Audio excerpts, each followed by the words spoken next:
Primeiramente, boa noite, né, a todos. Boa noite. Tem alguns que não me conhecem, outros me conhecem. Os encarnados me conhecem, os desencarnados não me conhecem. Ou nos conhecem também, né? A gente sabe que, pelo que a gente se envolve dentro do Espiritismo, pelo que nos foi ensinado e estamos aprendendo, nós temos uma relação muito forte com a espiritualidade, né? Eles estão sempre presentes conosco.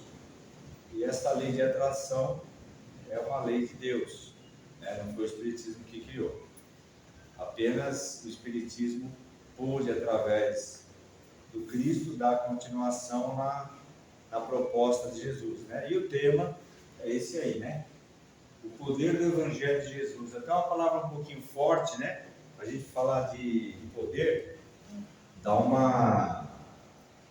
poder, né? Você se apoderar do Evangelho, se apoderar daquilo que o Cristo tem como proposta, né, em nossas vidas.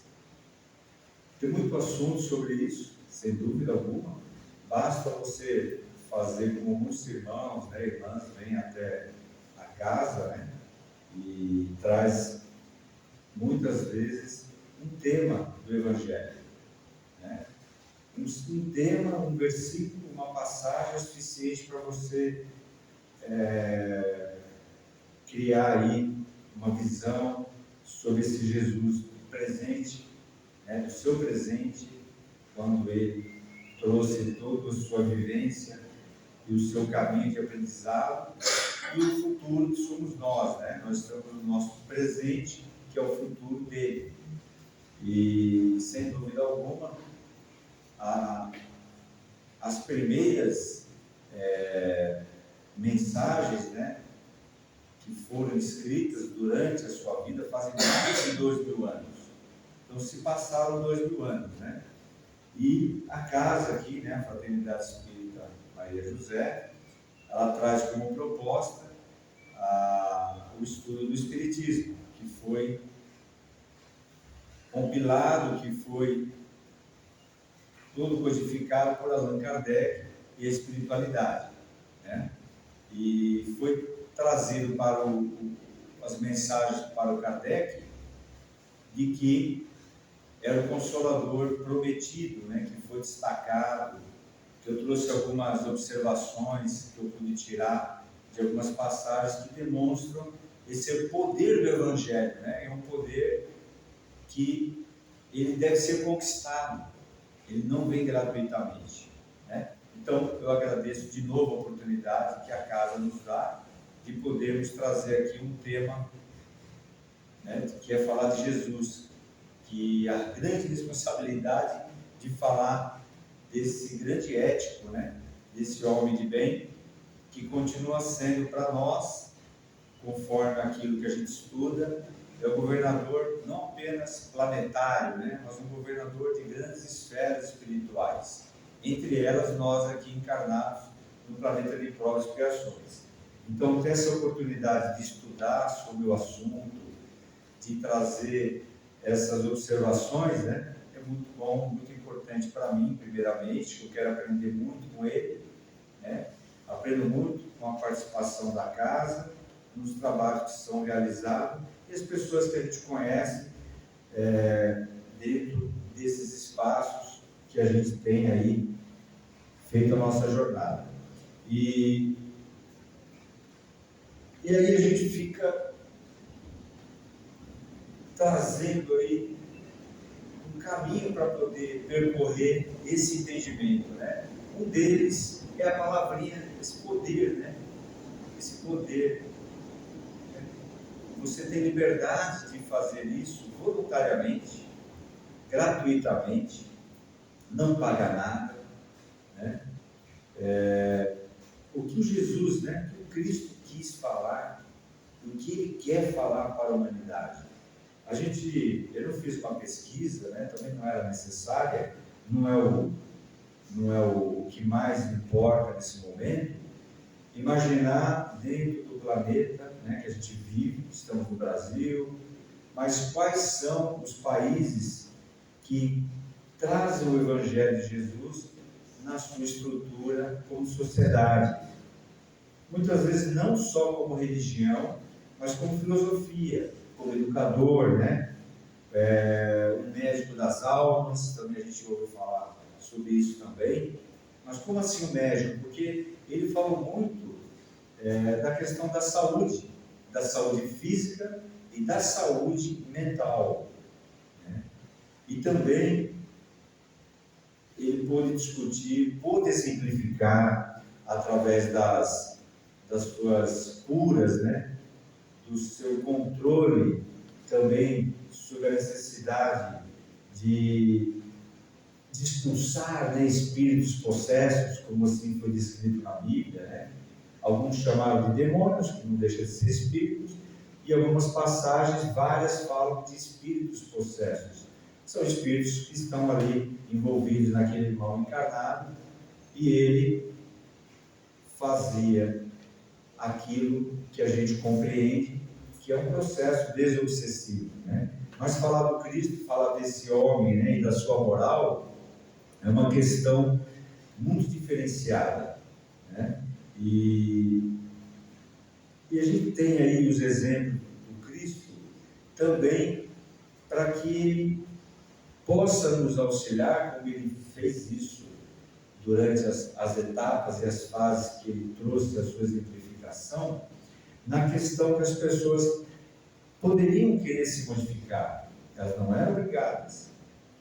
Durante várias curas, né, que foi ali destacado, algumas delas, provavelmente houve muito mais que isso, né, ele trazia essa observação, né, e falava da questão da fé pessoal, né. Ele está, porque isso tudo está destacado no Novo Testamento, né, gente, e não no Velho Testamento, apesar que se já tinha os anúncios, né, da vinda do Cristo. E sobre essa questão da vinda do Cristo, e no momento que ele veio, ele pôde exemplificar essa força que cada um poderia ter, né, que é a sua fé, né, porque ele perguntava para as pessoas, muitas delas, né, você tem fé? Você tem fé? Você quer ser curado? Lógico, né? A pessoa ela não se encontrava bem de saúde, né? Muitas vezes não era só a saúde mental, a pessoa com um problema emocional, ela não tinha nem como responder isso, né, gente? Ela está em desequilíbrio psicológico, um problema emocional, ela vai ter dificuldade para poder falar que tem fé.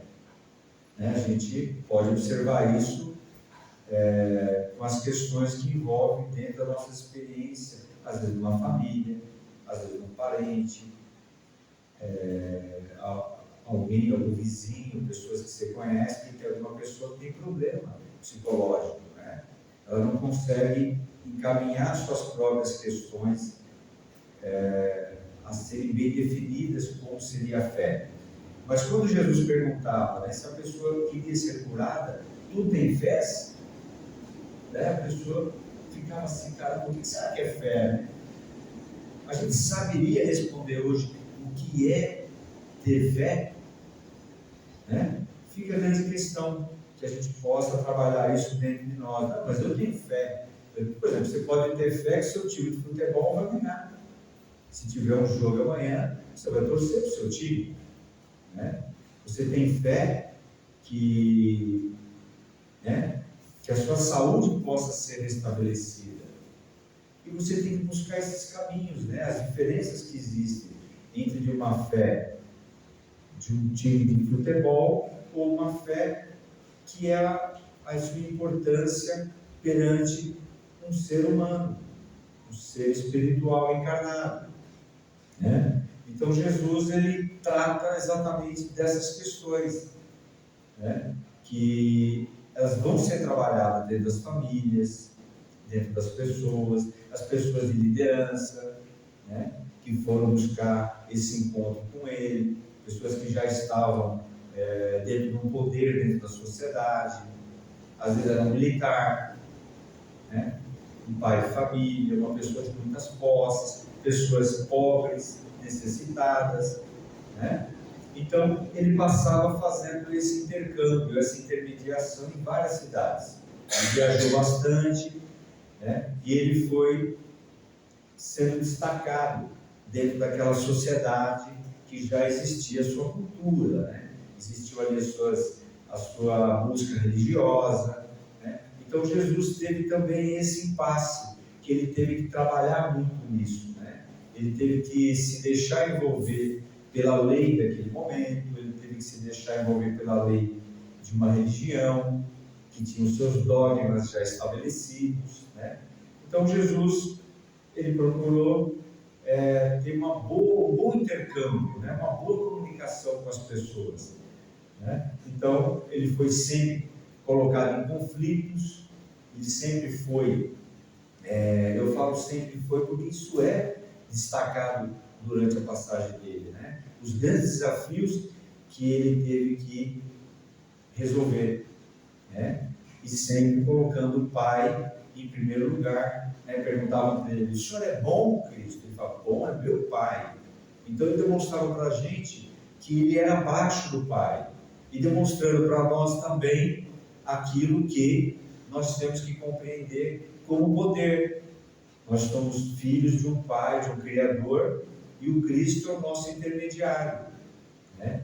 Ele destaca também isso nas passagens, que nós chegaremos ao Pai através dele. De que forma? Fazendo como ele falou: tu podes fazer igual e até muito mais que eu. Depende de você alcançar esse poder. Mas ele não falou quanto tempo vai levar isso, né? Ele também destacou que ele estaria, né, nos esperando, estaria preparando o local para nos receber. Mas ele também não mencionou, né, qual o momento que seria. Se seria após a sua morte naquele momento.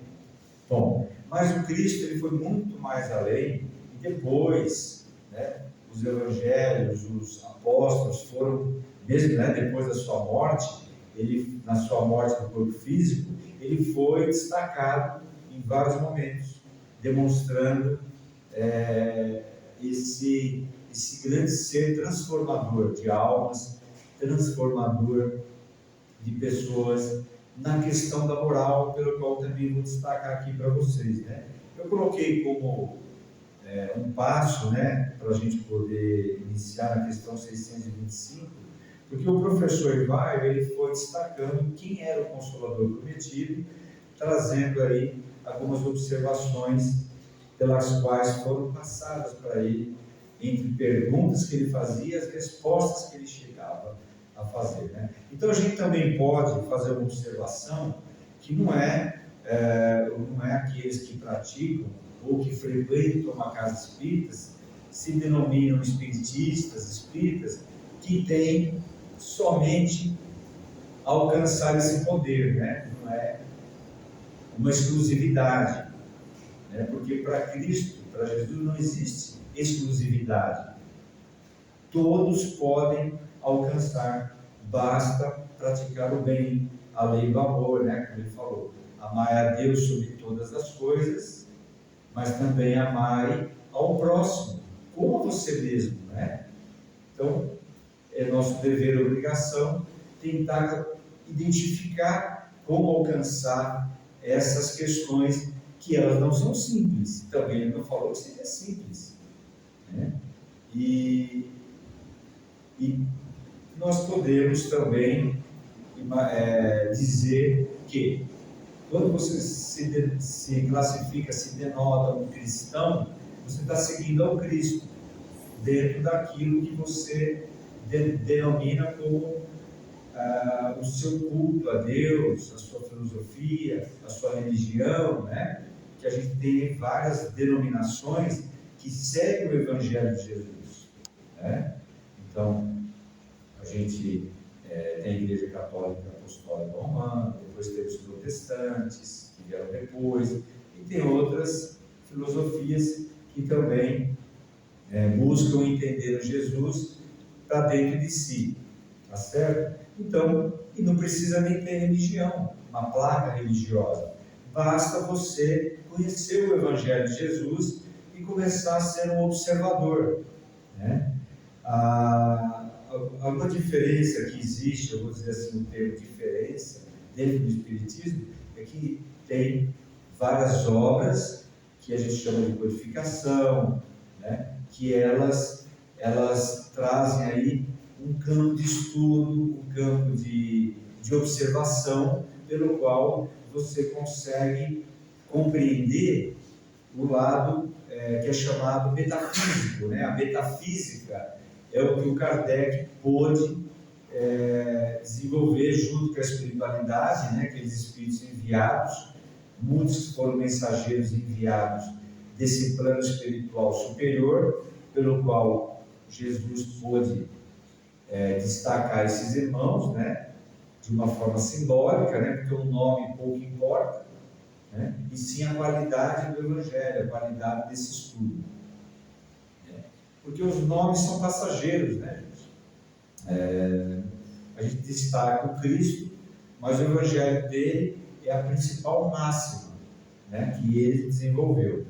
E o Espiritismo traz aí, né, a sua primeira obra, que é o Livro dos Espíritos, né, tem o Livro dos Médiuns, o Evangelho do Espiritismo, que é o Espiritismo, a Gênese, o Céu e o Inferno, os 12 anos de revista espírita, né?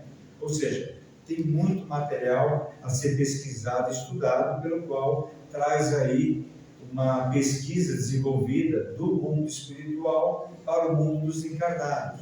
Hoje nós estamos aqui vivenciando, né, a nossa vida encarnatória, cada um vivencia a sua vida, né, encarnada e como espírito reencarnado.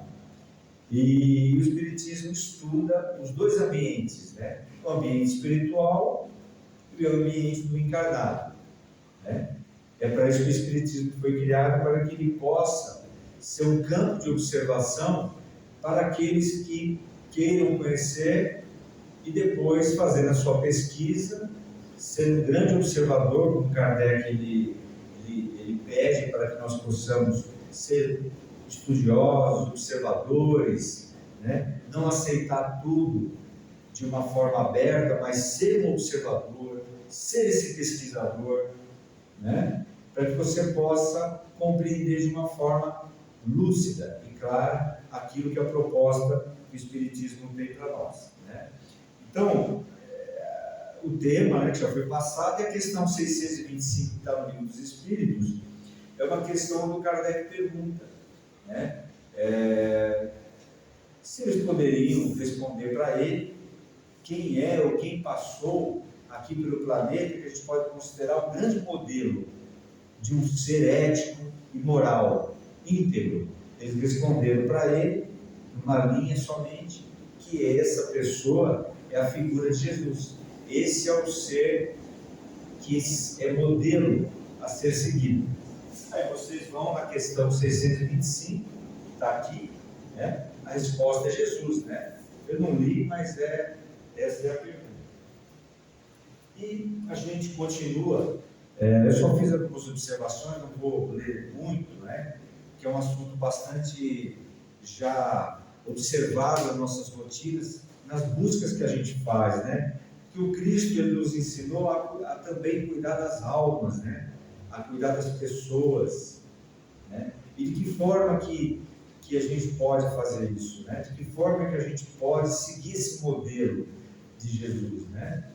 Não é levando para dentro da sua casa, porque dentro da sua casa você já tem as almas para você ajudar a cuidar, né? Que é a composição da família.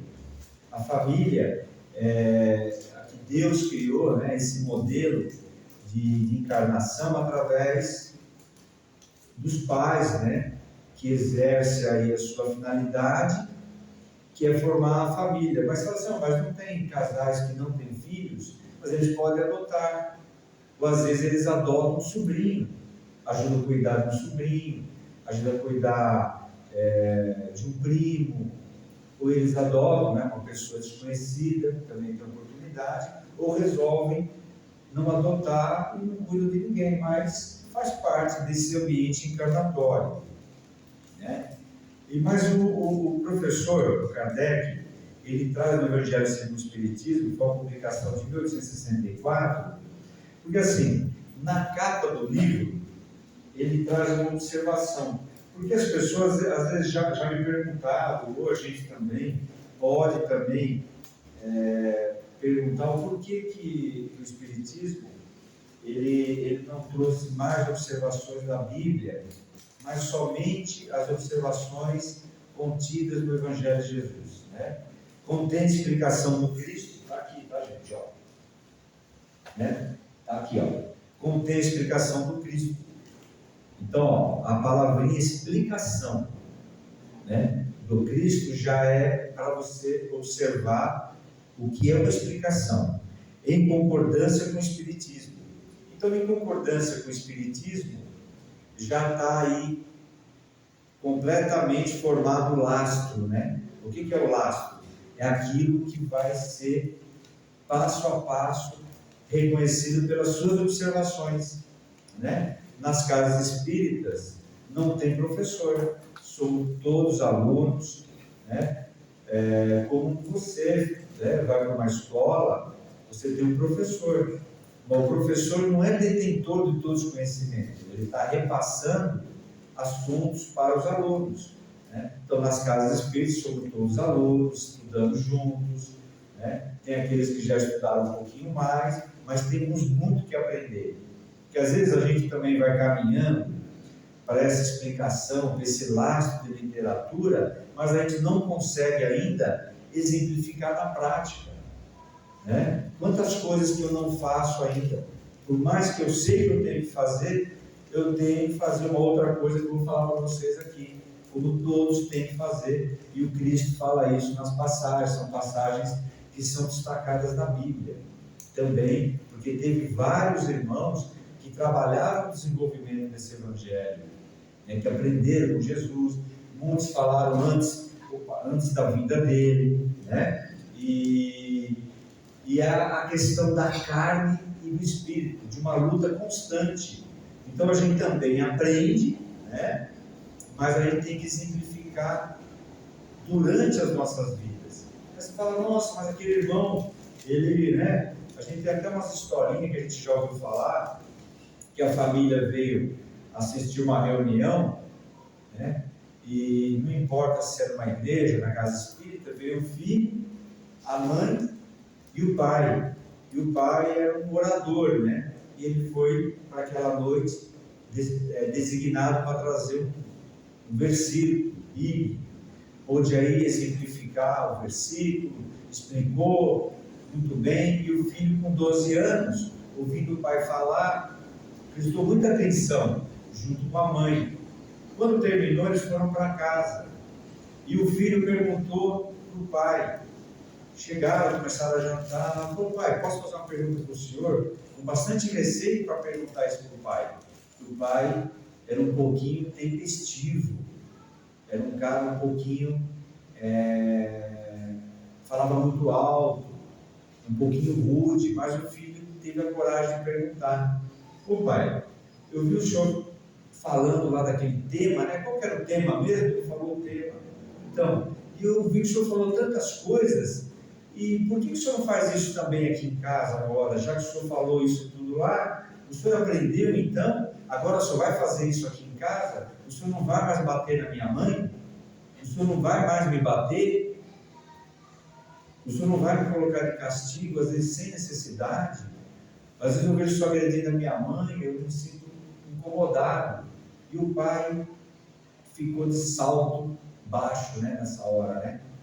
O salto dele caiu, porque ele cometia desvios, né, em casa, mas falava que esses desvios não poderiam ser cometidos. Então, a gente também não está usando aqui como julgamento, mas só como exemplo, né, que a gente deve olhar para nós, né, e usar os exemplos e trazer para dentro de nós. Então, eu procuro também fazer isso, né? E aí a gente não deve se castigar, a gente deve, né, se castigar no sentido que se culpar, não se perdoar, né? que o Cristo deu vários exemplos, né? Ele tem um exemplo da mulher que ia ser apedrejada, que tinha uma lei lá na época, e o Cristo estava ali próximo, chamaram o Cristo, querendo desafiar o Cristo, para saber o que queria falar sobre aquela lei, que adúltera, olha só, não tinha um adúltero, mas adúltera, né? A mulher ainda subestimada, colocada como a culpada, e ela foi pega nesse delito, né? E aí a pena era o apedrejamento até a morte.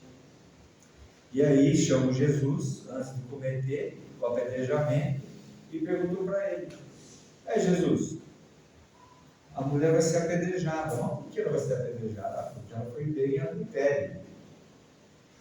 Ele para um pouco, né?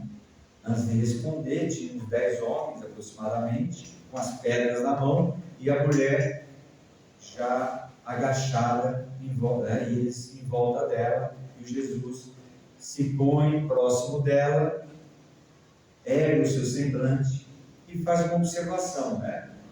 Bom, vocês podem seguir a lei e apedrejá-la até a morte, mas aquele que também vai poder fazer isso é aquele que não tem pecado, porque aquele que tem pecado não pode apedrejar o seu próximo por ser um pecador, né? Ele usou umas palavrinhas um pouquinho diferentes, mas é esse caminho, né, que ele jogou aí para lançar a ideia. Se eles também não tinham pecados, eles ficaram em silêncio, observaram a colocação que ele fez e ficaram sem saber o que fazer, além de soltar as pedras e sair um a um, ficando o Cristo e a mulher. Ele ergue a mulher, ela olha para ele, agradece, mas ele diz para ela, né?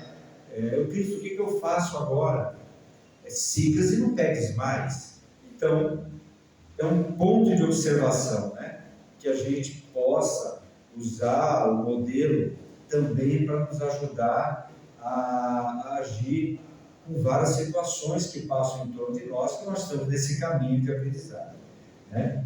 E a sua aplicação às diversas situações da vida, como essa, né? Que não é específica tanto do pai, né? A gente tem aí a divulgação das notícias, né, gente, que abalam a sociedade, a gente não pode se isentar de ouvi-las, sobre as questões que envolvem as mulheres, né, quando se separam dos seus parceiros, né, acontecem delitos o tempo todo, agressões, ou seja, a gente está num mundo de provas e expiações, e é um planeta que está aqui como escola da vida, e nós vivenciamos essa vida para tirar o resultado desse planeta para nos ajudar, né? Na nossa construção como espíritos, né? E tem uma introdução aqui, também no livro, que os assuntos contidos no Evangelho podem ser divididos em 5 partes. Eu quis destacar que são as ações do Cristo, né? As ações comuns da vida do Cristo, os milagres, né? Chamados milagres, as predições, as palavras que serviram para estabelecer os dogmas das igrejas também, né? Mas o principal dele, que é o ponto pelo qual o Espiritismo destacou nessa obra, o Evangelho segundo o Espiritismo, é o ensinamento da moral do Cristo. Esse é o eixo que constrói a todo o caminho encarnatório, né? Se as 4 primeiras partes têm sido objeto de controvérsias, a última permaneceu inabalável, que é a questão da moral, né? Então a questão da moral é o modelo a ser seguido, né? Eu trouxe também aqui essa etapa da necessidade da encarnação. Por que eu quis trazer esse ponto, né? O que ele tem a ver com o Evangelho, né? Tem um destaque do Espírito São Luís, em Paris, de 1859, que ele fala que a passagem necessária pela vida corporal, né, é muito importante. Então, a vida do corpo, ela traz para cada um de vocês, como eu, a nossa personalidade atual, né? Nós já tivemos até aqui um palestrante que trouxe um exemplo bem interessante, né? ele até deu, acho que um exemplo, como eu vou tentar relembrar aqui, que ele, como personalidade hoje, ele pode ter sido bisavô do filho dele, nessa encarnação. Então, por exemplo, vamos dar um exemplo aqui, né? Nós temos aqui Adriano e Miguel, e tem um filho, Gabriel, que está aqui presente. Então, de repente, o Gabriel pode ter sido o bisavô deles numa outra vida, e agora nasce como filho, né? Porque a espiritualidade circula no seu laço familiar, não é uma regra, mas tem os espíritos simpatizantes que querem ajudar uns aos outros, né? Então, isso dá uma continuidade agradável, né? Tem o esquecimento, né, gente? A gente esquece. Eu não sei, né, quem eu fui para o Miguel ou quem ele foi para mim, que é muito fácil amar quem já se ama, né? Não tem muito o que fazer, mas difícil é amar aqueles que não são muito simpáticos a nós, né? Esses são mais difíceis, né? Por isso que amar a Deus em primeiro lugar e ao próximo como a ti mesmo. Então, amar aquele que você já está amando é fácil. Fazer a lição de casa não é difícil. O difícil é se reconciliar com os desafetos, né? Pessoas que às vezes você, durante a vida, criou alguns desafetos, não é via de regra, ou alguém que criou, né, na mão contrária, né? As ações materiais, né, gente? A gente vive hoje, até eu coloquei aqui na primeiro tópico, a questão de estudar, e eu coloquei aqui a internet, né? Aí você fala, mas o que tem a ver internet, né? Que assunto mais estranho. Vivemos numa sociedade pela qual a ciência está se desenvolvendo cada vez mais, né? Os mais maduros, né, como eu, já puderam vivenciar a vida sem internet. Já os mais jovens já têm acesso à internet no seu ato do nascimento, né? E o que é a internet, né? Hoje virou uma praça pública. Já foi estudado, eu estudei sobre isso, né? Sobre as observações que se fazem sobre a internet e o acesso que você tem a ela, é que quando você faz as suas publicações, você tem que lembrar que isso está sendo feito numa praça pública. E praça pública é como se você hoje, sem internet, fosse até uma praça pública e ficasse lá em cima do banquinho e falando sozinho. E algumas pessoas iam te ouvir, né? E a internet não, a internet abriu o campo, né? Você fala para quem quiser acessar aquilo que você publicou. Então a gente tem que vigiar muito aquilo que está publicando, aquilo que você está replicando, aquilo que você está divulgando, porque é a fala, né, gente? A comunicação. E a comunicação é muito importante. Então é bom que nós possamos contagiar as pessoas com aquilo que a gente se identifica. Então é com que você se identifica que você vai fazer isso, né? Bom, ações materiais é aquilo que a gente utiliza durante a vida, né? A gente vigiar sobre aquilo que a gente também vai fazer nessas ações do campo material. Dependência do outro, a gente pode se dizer que sim, né? Que o filho não depende dos seus pais, até ele ser educado e ele ter a sua própria liberdade, né? Considerando que ele tem aí a sua liberdade emocional em pleno vapor, né? E a saúde física também. O ombro amigo, né, gente? Como é importante você imaginar que o Cristo é um ombro amigo.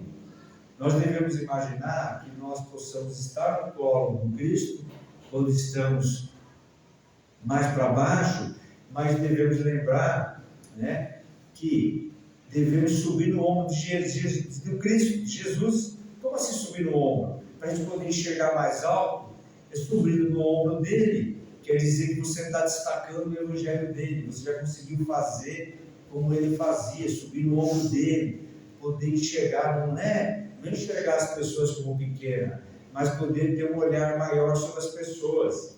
E quais são as pessoas que não têm problemas? Né? Hoje aqui, talvez temos, né, algumas pessoas com problema de saúde, física, emocional, problema na família, às vezes dentro do seu lar, um problema de alguém na empresa, um problema de um parente, de um amigo do trabalho, uma pessoa que está precisando aí de auxílio, né, que está internada para fazer uma cirurgia, alguém que se acidentou, problemas, né, dessas síndromes, né, que estão aí sendo cada vez mais estudadas, as síndromes, para poder ajudar as pessoas, né? Ou seja,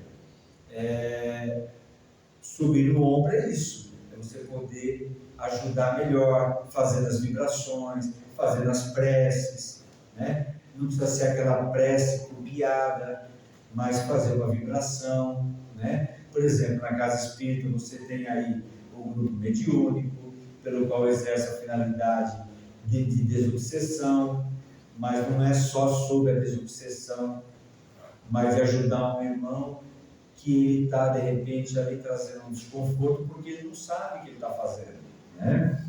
Tem ali os grupos de estudos, como aqui tem, que ajudam aí, um ajuda o outro a poder desenvolver os estudos, aprender um pouco mais, para que isso possa te trazer uma colaboração, né? A reunião pública, pela qual auxilia o encarnado e o desencarnado. O passe já começa aqui, gente. Aqui na reunião pública é o primeiro ambiente pelo qual você entrou e começa a ser ajudado. Mas eu não estou vendo nada.